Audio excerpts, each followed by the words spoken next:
Hi guys! So nag-crave jud ko og shawarma karon. So na ako'y beef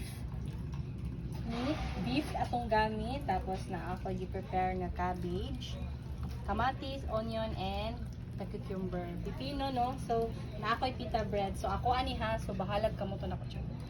So may nani ni siya.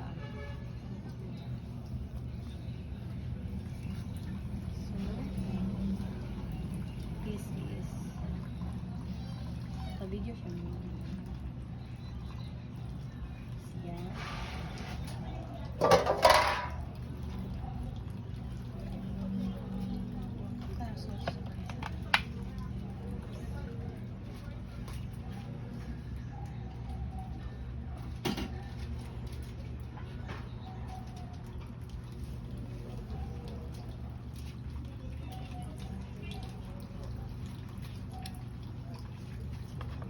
Then,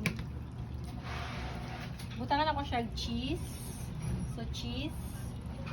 Unlimited cheese na siya. Then, ang cabbage.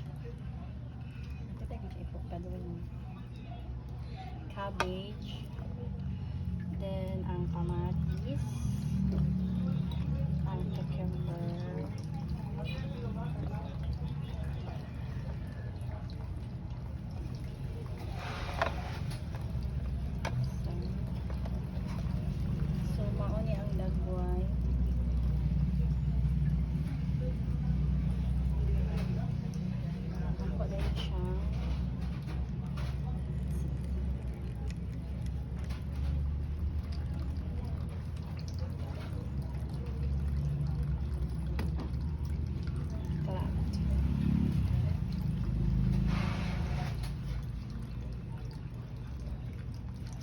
Yun ko may padul ni.